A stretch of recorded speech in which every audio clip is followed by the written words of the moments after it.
The Women's Premier Soccer League is a US-based semi-professional league, and they announced earlier this week they have plans to expand into 4 Canadian cities. However, they are facing fire for suggesting they are answering the call for a Canadian Women's League.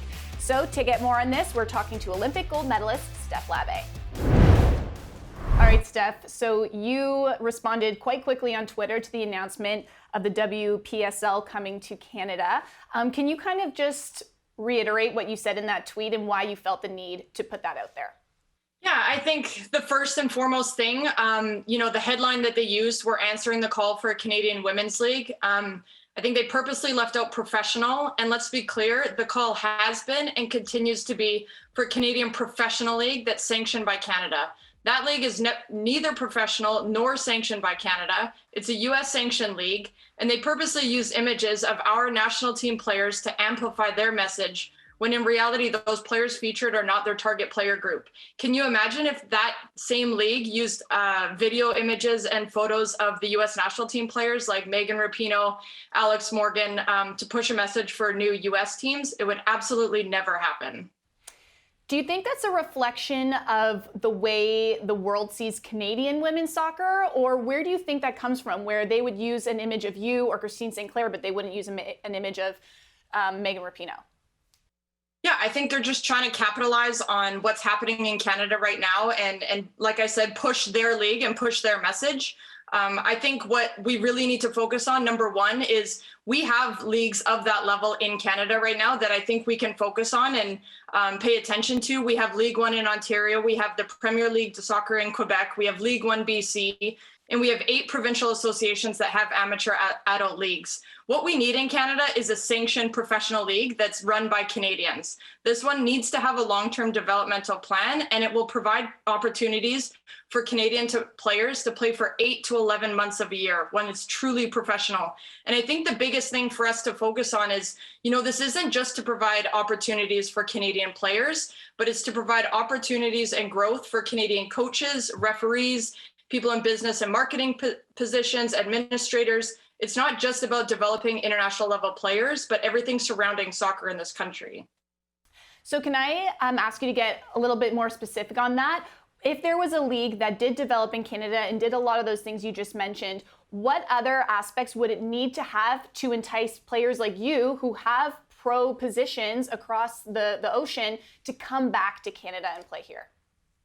Yeah, it has to have a long-term development plan. I think what we see with these other second-tier leagues and semi-pro leagues, there's no long-term development plan. That league is under the NWSL and will never grow to be above the NWSL or equal to, because it's a feeder for that.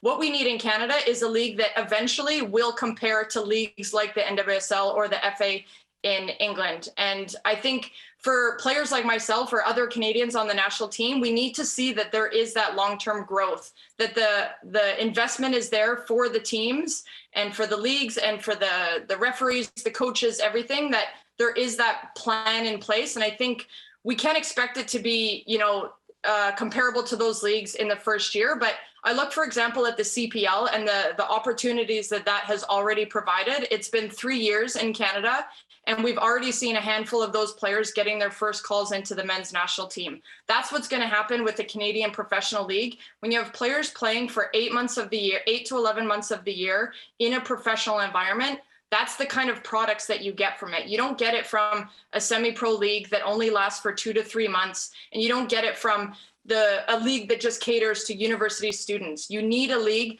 that can provide players opportunities to play with world-class players for 8 to 11 months of the year. I mean, we know that the league is not the answer to a call from Canadian women's soccer, but is there positive sides to this league coming to Canada and expanding? Whether that's just for women's soccer in general, maybe at a lower level, but any silver lining for women who want to go further? Yeah, I mean, I think, any opportunities for players to play is great. But I think what we need to focus on is we already have leagues of that caliber. We've had teams in that league in the past, and people haven't cared about it. The media hasn't covered it. We've had teams in that league. We have 2 teams in Alberta right now in a very similar semi-pro league that is based out of the States, and we have 2 Alberta teams playing in it. and that attention isn't there on those teams. So I think what we have to see, number one, the positive that I see is the amount of attention that this message got, even though it misled and misinformed a lot of people. The amount of attention I got, I think, is super important because it shows the media is excited. People around Canada are excited about the opportunity of professional soccer coming to Canada, but this is not it. So in your opinion, who would you be hoping to see step up to take on this project? Would it be a league like the CPL, for example? To be honest, I don't think it's on the CPL. I think there's a lot of things that need to come in. I think first and foremost, Canada Soccer. I know they've been talking about investing in the women's program. They've been talking about getting a women's professional league. And I think there's been so many people talking about it, but there hasn't been action, and we haven't seen any proof of anything happening.